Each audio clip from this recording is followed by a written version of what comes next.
C'est très important pour notre foi. Le titre ou encore le thème de notre partage ce matin, c'est l'amour fraternel. Je ne veux pas parler de l'amour n'importe comment, mais l'amour qui est fraternel. Amen. Amen. Ce qu'est l'amour fraternel. Qui peut me définir l'amour fraternel? Qu'est-ce qu'est l'amour fraternel?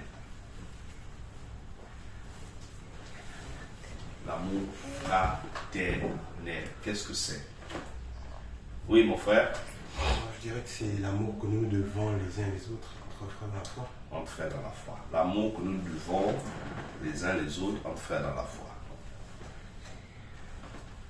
1 Thessaloniciens chapitre 4, verset 9 à 10. 1 Thessaloniciens chapitre 4, le verset 9 à 10, il est écrit: Pour ce qui est de l'amour fraternel, vous n'avez pas besoin qu'on vous en écrive, car vous avez vous-même appris de Dieu à vous aimer les uns les autres, et c'est aussi ce que vous faites envers tous les frères dans la Macédoine entière. Mais nous vous exhortons, frères, à abonder toujours plus dans cet amour. Amen. Amen. Pour ce qui concerne l'amour fraternel, vous n'avez pas besoin qu'on vous en écrive. Quand on est dans la foi, il y a certaines choses. Paul est en train d'écrire à l'église de Thessalonique. Il dit, pour l'amour fraternel, vous n'avez pas besoin qu'on vous parle de ça. Mais je vais quand même parler. Amen. Amen. Vous savez vous-même, vous savez comment vous avez appris de Dieu à vous aimer les uns les autres.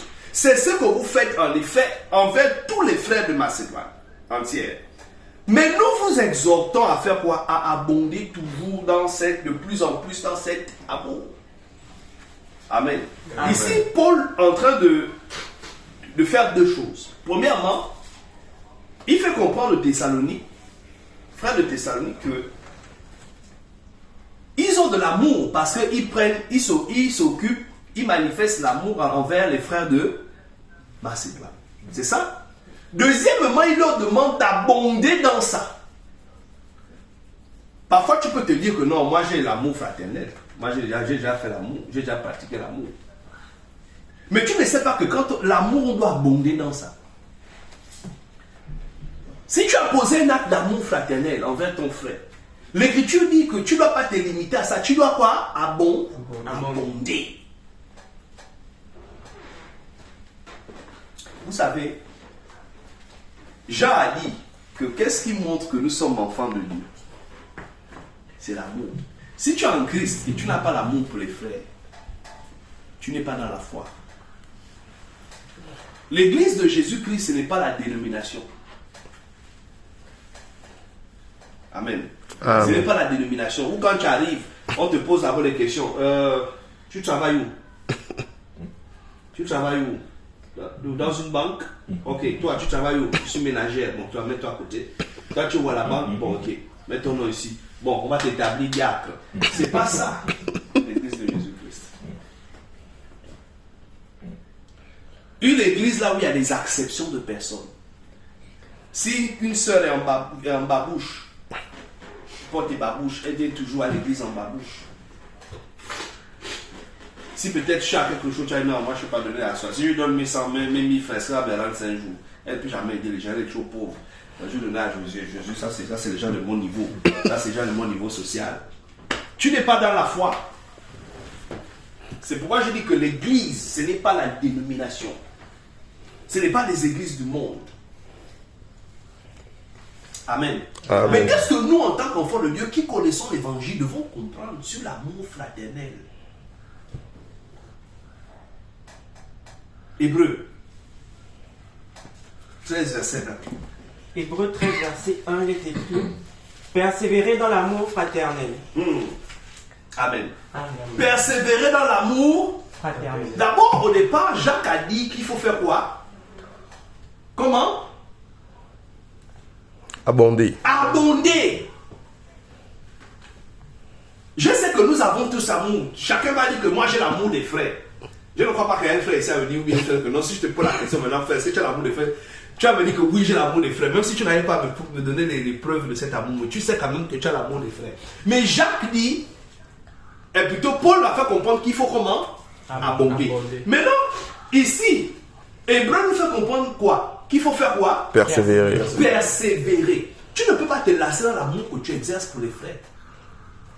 L'amour ne se fatigue pas. Tu ne peux pas dire que non, j'ai aidé mon frère aujourd'hui, je ne peux plus t'aider demain.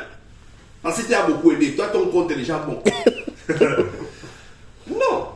C'est pas dit de persévérer dans ça. C'est comme une œuvre que tu accomplis, c'est comme un travail. On ne se fatigue pas.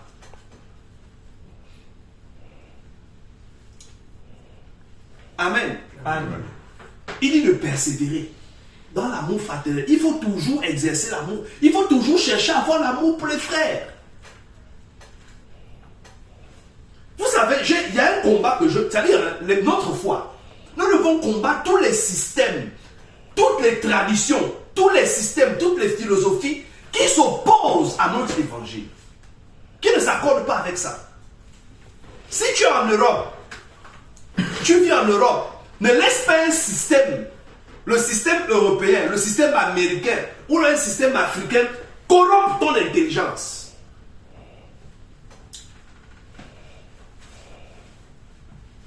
Parce qu'il y a un système qui dit chacun pour soi, Dieu pour tous. Tout le monde cite ça. En tout cas, chacun pour soi, Dieu pour tous. Mais si chacun pour soi, Dieu pour tous, c'est conforme à l'évangile. Non. L'évangile, c'est quoi? Chacun pour tous, Dieu pour tous. Ou Dieu pour chacun. Non, c'est Dieu pour tous. Chacun pour tous. Et Dieu pour tous. Pas chacun pour soi et Dieu pour. Donc, on fait quoi? On partage le même Dieu, mais le reste là, ce qui m'appartient ne t'appartient pas. C'est ça que veut dire chacun pour soi, Dieu pour tous. Est-ce que l'église doit faire chacun pour soi et Dieu pour tous? C'est-à-dire on dit on adore Dieu, Dieu est pour nous tous, alléluia, amen. Après, quand il y a certaines situations, maintenant chacun prend sa route. Ce n'est pas ça que l'évangile nous enseigne sur avoir l'amour fraternel. L'amour fraternel, c'est l'amour des frères, c'est l'amour des sœurs. Il dit de persévérer dedans.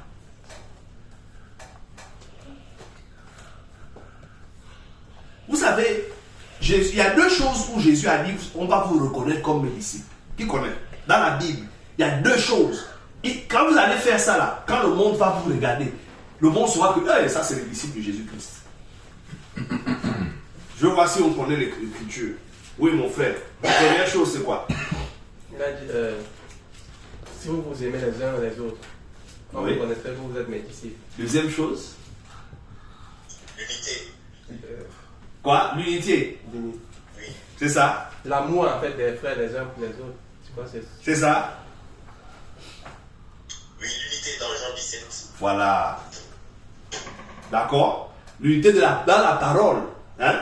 L'unité. Donc, effectivement, ce que tu as dit, c'est dans Jean 13. Il dit, quand vous allez vous aimer, si vous aimez les uns les autres, le monde va savoir que vous êtes mes. Parce que Jésus a aimé les frères. La vie de Jésus a été un modèle d'amour vis-à-vis de ses frères. Pourtant, il était le maître. Pourtant, il était le maître. Quand vous lisez Jean 13, à partir de verset 1, il déclare que Jésus, sachant déjà que son temps était arrivé, qu'il devait passer de ce monde pour Dieu, il fit quoi? Il mit le comble à son amour pour ses frères, pour les siens. Il a commencé à laver les pieds. Il a pris son linge, il a lavé les pieds des disciples. Il a dit, vous m'appelez maître, n'est-ce pas? Et Seigneur, je le suis. Si moi qui suis votre maître, je l'ai fait pour vous, vous faites-le les uns pour les autres. Où est cet acte-là? Prendre le pied de ton frère. Commencer à laver. Je vais vous expliquer ça. Ce n'est pas pour rien que Jésus a fait ça. Il y a quelque chose dedans. Il dit, faites ceci les uns pour les autres. Est-ce que vous savez que c'est humiliant de laver les pieds de quelqu'un? Il y a certaines parties du corps que tu laves. C'est bon. Si je lave la tête de frère Stéphane, pas de souci. Si je lave ses mains, c'est encore bon. Mais si je dois laver ses pieds, c'est autre chose. Vous me suivez? Oui. C'est pour montrer le degré. Déjà, tu montres le degré de ton rabaissement. Les pieds qui sont bourrés de terre. On marche partout avec ça. On ramasse beaucoup de choses. Il a pris la laver. Avec son propre linge, il a essuyé. Pour montrer à quel point il les aimait. Ça veut dire que tu vas aimer ton frère au point de t'humilier pour lui.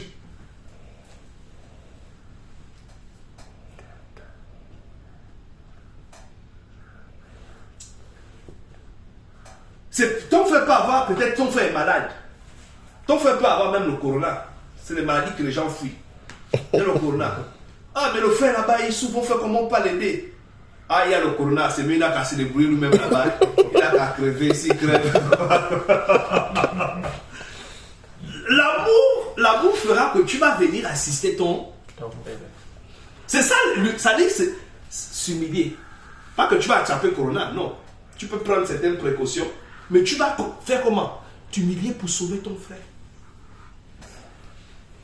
Pour assister ta soeur. C'est ce que Jésus a fait. C'est ce qu'on appelle l'amour frère. L'amour fraternel, ce n'est pas la personne avec toi. Ou bien tu prends ton téléphone. Oui, on dit quoi, Josué? On dit quoi? Oh, ça va là-bas. Oui, oh, yeah, ça marche. Oui, la journée, on dit quoi? Ah, ça va, Dieu est là. Mais celui que tu appelles est en train de... Il a la misère. Il a un problème où personne ne l'assiste.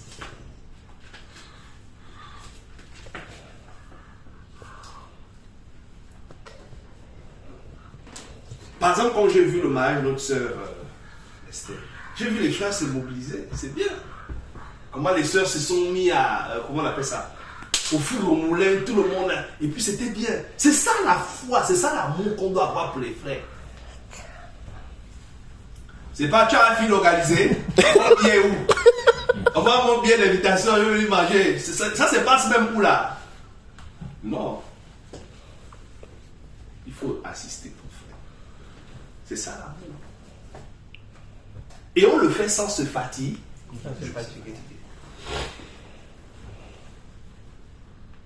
Sinon, qu'est-ce qui prouve que tu es chrétien? Hein? C'est pas parce que tu as pris ta vie, non, allez, on va aller faire l'évangile, la doctrine de Christ. La doctrine de Christ, nous dans notre église, on ne paye pas la dîme, d'accord. Mais après, vous allez voir certaines choses, vous savez, il y a même certaines choses que tu fais, ça va te condamner, ça va te dire que toi tu n'es pas dans la foi. Comment savoir que nous avons de l'amour fraternel? Comment tu vas savoir ça? Je peux te poser la question comme j'ai dit, non? Tu vas me dire oui. Je ne crois pas que quelqu'un va dire non. Sauf si la personne, sauf si le frère vraiment... Il y a des frères courageux que non, les frères, quand je gagne ma vie, je n'ai pas l'amour fraternel. Oui, ça peut arriver. Mais si je pose la question maintenant à nous tous, tout le monde va dire que, bon oui, c'est vrai que je dois faire un peu d'effort, mais sinon j'ai l'amour fraternel. Mais comment savoir que nous avons l'amour fraternel? Comment je veux savoir que Sœur Estelle a l'amour fraternel? L'amour pour les frères, pour Mexan, pour frère Augustin, pour frère Josué. Non, c'est pas une question. Enfin, ça ne t'est pas adressé directement. Comment on va savoir?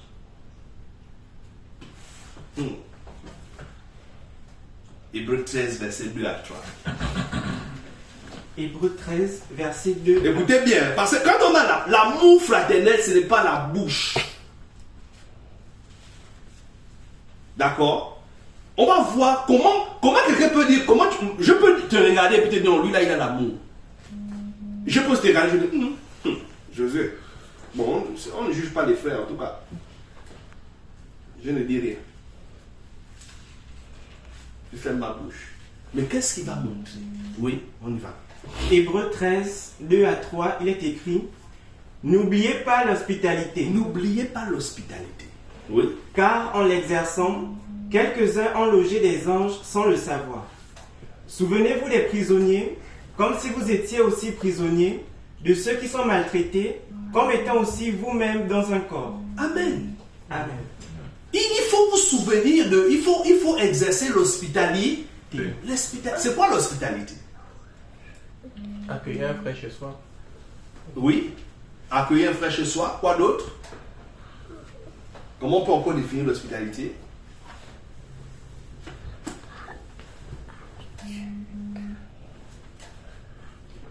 Bon, l'hospitalité, c'est le fait de non seulement accueillir quelqu'un chez soi, mais aussi de bien le recevoir. Il faut que quand la personne vient chez toi, elle se sente à l'aise, elle se sente comme un prince. Voilà. Comment tu reçois l'autre?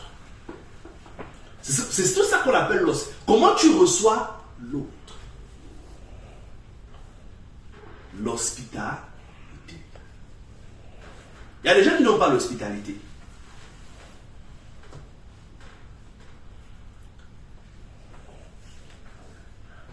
Ta soeur peut te recevoir chez toi, tu as envie de partir vite. Ou bien, ce que je dis c'est faux. Hein? Non. Et je voulais passer quelque temps chez ma soeur. C'est ma soeur en Christ. Par exemple, une soeur, tu vas chez ta soeur. Tu as dit que non, je veux faire une semaine chez toi, mais tu raccourcis le jour, quoi. Ah, ma soeur, bon, finalement, je vais faire 3 jours. Elle va pas te dire pourquoi. Elle va pas te dire pourquoi elle veut faire 3 jours. Oh, ma soeur, tu as dit que je fais une semaine. Non, non, elle n'est pas à l'aise. Elle n'est pas à l'aise. Elle estime qu'elle n'est pas bien reçue. Amen. Parce que elle ne se sent pas chez elle. Parce que quand tu exerces l'hospitalité, la personne doit se sentir à l'aise.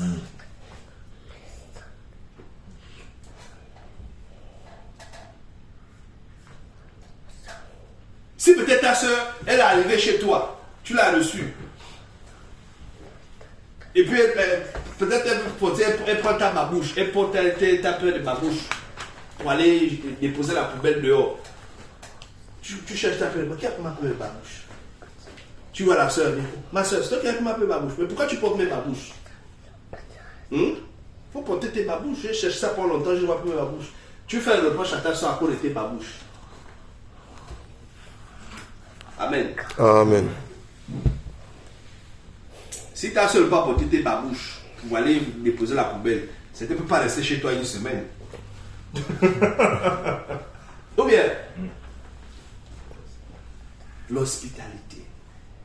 Ça veut dire qu'il y a des gens, même tu peux recevoir ton frère, tu n'arrives même pas à donner un verre d'eau. Oui, mon frère, après ça, toi, assieds-toi, oui. On dit quoi? Tu me vaut l'objet de ta Moi, si je me pose la question comme ça, il ne va pas te dire, bon, en tout cas, la personne avec toi, on se voit la prochaine fois. Je retourne. Que me vaut l'objet de ta visite?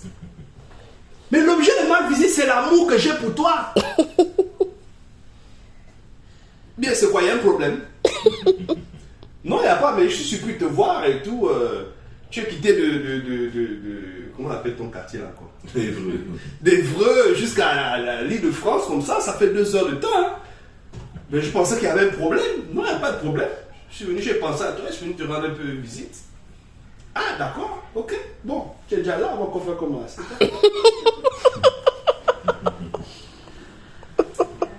Ça, c'est pas l'hospitalité. Il faut enlever ces mentalités-là. Un frère, Christ, quand tu vois ton frère, tu dois être content. Oh, mon frère. Oh, que la paix soit avec toi. On dit quoi? Amen. Et il dit, en fait, il y a des actes qu'on pose qui montrent qu'on a la suite. On a l'amour fraternel. Regardez ce qu'il dit. Il dit que de faire quoi? Il y a la suite. Car en l'exerçant, quelques-uns ont logé des anges sans le savoir. Souvenez-vous des prisonniers. Il faut vous souvenir des prisonniers. Comme si vous étiez aussi des prisonniers. De ceux qui sont maltraités, comme étant aussi vous-même dans un corps. Amen. Amen. En fait, l'exercer l'amour fraternel, c'est se mettre à la place de l'autre.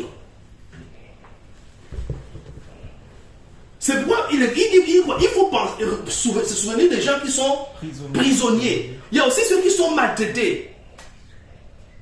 Vous savez, en Christ, on n'a pas tous les mêmes conditions. Tu peux avoir un frère qui a une situation sociale compliquée. Tu peux avoir une soeur qui est peut-être prisonnière. Ça peut arriver. Ou bien qui est maltraitée par sa famille. On la maltraite peut-être à cause de la foi. Elle ne mange pas. et manger une fois par jour, quand Dieu fait grâce. Tu peux avoir, des frères comme ça, des soeurs comme ça. Si quelqu'un est comme ça dans l'église, tu vas te contenter de dire à ton frère, la paix soit avec toi. Va, réchauffe-toi. Dieu est grand, ça va aller. Il est capable.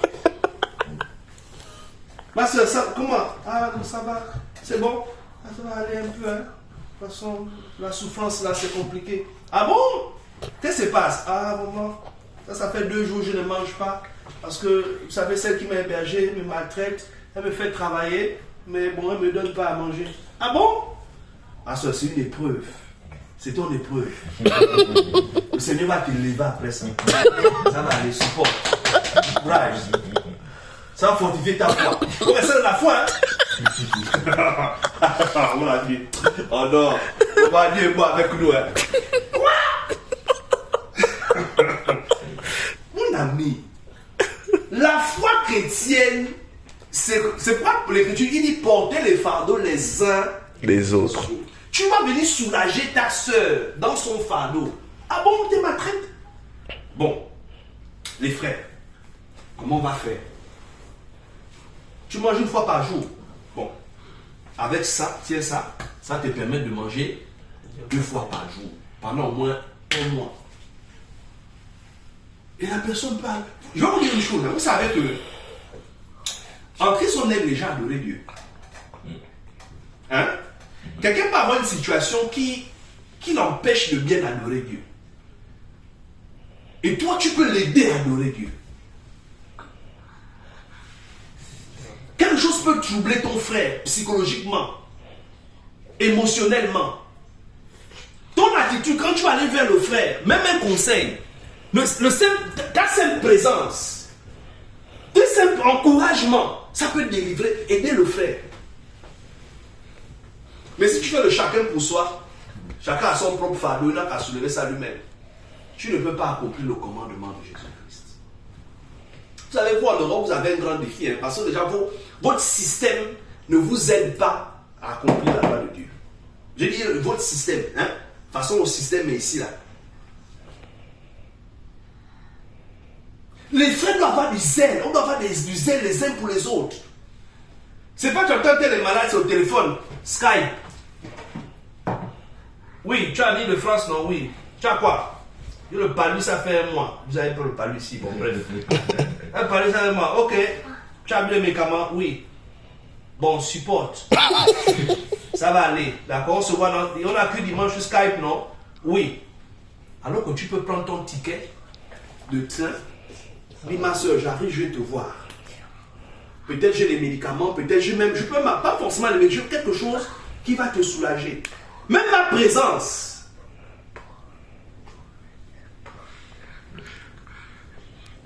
Mais quand tu réfléchis, prends le train, ça fait combien? Si ça fait 20 €. Les 20 € là, je peux acheter le tacos avec ça. Avec ça. Là, c'est avec ça. Hein? Je vais acheter le tacos. Ah non, là, c'est pas bon, pas prendre le tien avec ça. Non, non, non. Il dit, souvenez-vous des prisonniers, des gens qui souffrent. En fait, tu dois te mettre à la place de ton frère. C'est ça qui montre que tu as l'amour. L'amour fraternel, c'est pas la bouche, hein. Ou bien quand on vient au culte, après ça avec ton c'est ah mon frère. C'est au-delà de ça. Je vous dis même, si vous marchez comme ça, les gens vont même venir dans l'église de Christ en Europe. Ils auront envie de venir. Oh, le peuple est bizarre. Parce que déjà, même ici, les gens ne sont pas comme ça. Quand ils vont voir, mais ça, c'est quel comportement ça? Ils seront surpris. Comment vous avez. Comment vous vous précipitez pour manifester votre amour pour les frères? Les gens vont être surpris. Et c'est ce que Jésus a dit. Il dit, quand vous allez faire ça, le monde va se dire, mais ils sont comme Jésus. Le monde saura que vous êtes mère. Jésus n'a pas dit que c'est la façon dont vous allez expliquer l'évangile, quand vous allez démontrer les gens. Non. Il dit l'amour des uns pour les autres. Amen.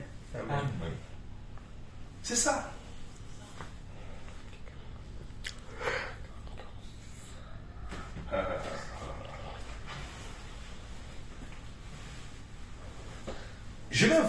On va lire un texte. 1 Jean 3, 14 à 23. Je disais tout à l'heure que tu peux.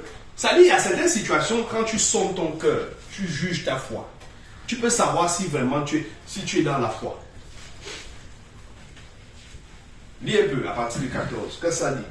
1 Jean 3, 14 à 23, il est écrit: Nous savons que nous sommes passés de la mort à la vie parce que nous aimons les frères. Comment tu sais que tu n'es plus spirituellement mort comme avant? Parce que nous aimons Les frères. les frères. C'est pourquoi en Christ, je vous dis une chose. Les histoires que je confesse que j'ai haine mon frère là, c'est grave. Hein? Ça fait partie des péchés qui mènent à la mort. Parce que quand tu as la haine dans le cœur, tu es spirituellement mort. Ton frère t'a peut-être offensé. Tu vas garder la colère dans le cœur. Tu es là, tu dors avec ça.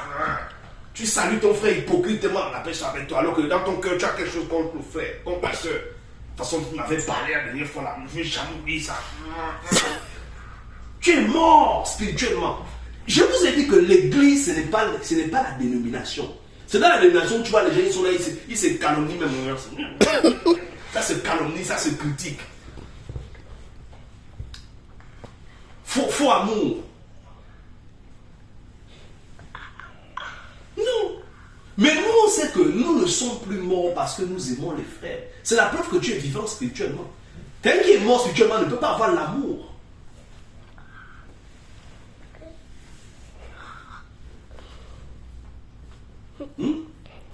C'est ça, non? Oui. Celui qui n'aime pas demeure dans la mort. Oui. Quiconque est son